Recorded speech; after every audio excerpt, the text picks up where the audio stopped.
बहुत समय पहले की बात है।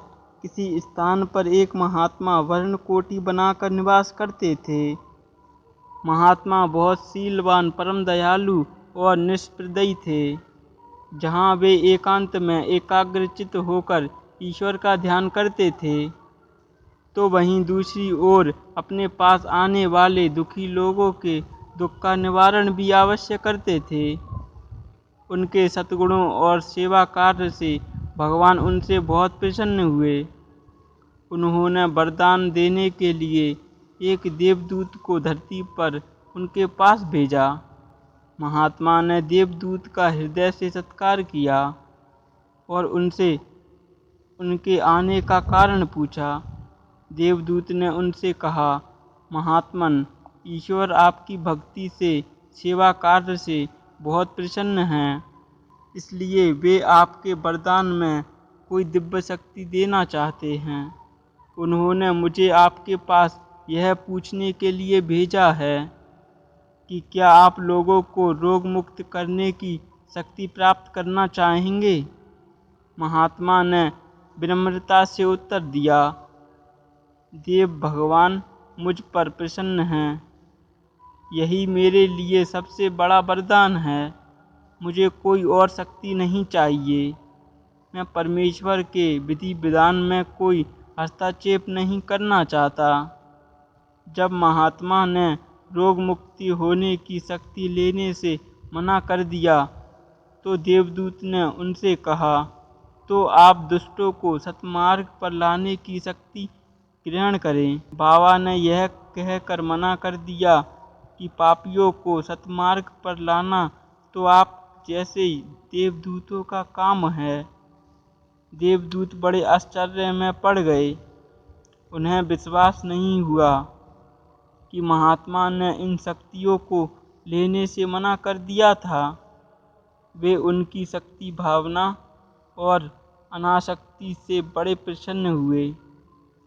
उन्होंने महात्मा से कहा, महात्मन, आपने मुझे बड़े संकट में डाल दिया है। ईश्वर की आज्ञा के अनुसार मैं आपको कोई शक्ति दिए बिना वापस स्वर्ग नहीं लौट सकता। कृपया आप कोई शक्ति अवश्य स्वीकार करिए। महात्मा कुछ देर तक विचारमंद रहे।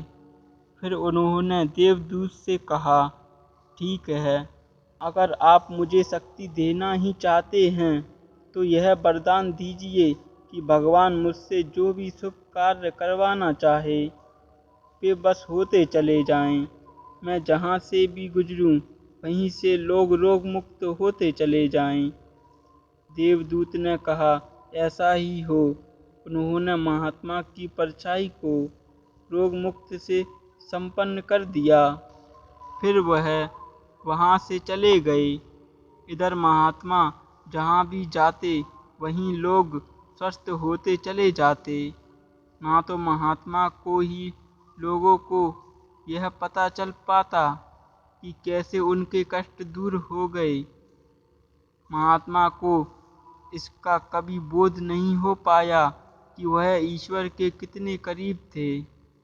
सेवा तभी सच्ची कहलाती है जब सेवा करने वाले मनुष्य के मन में जरा भी अभिमान नहीं रहे।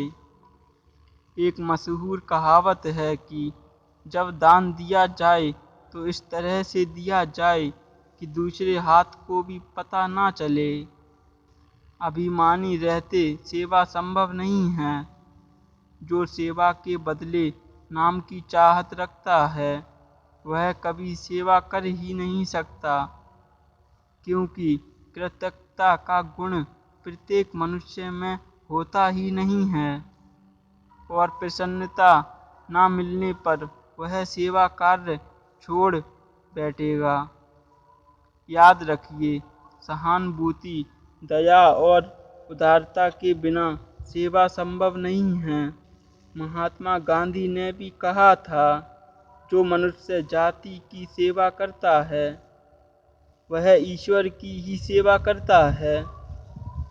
एक बहुत ही महान संत ब्रह्मचार्य ने भी कहा था, एक पेड़ की पहचान उसके फल से होती है और मनुष्य की पहचान उसके कर्मों से होती है।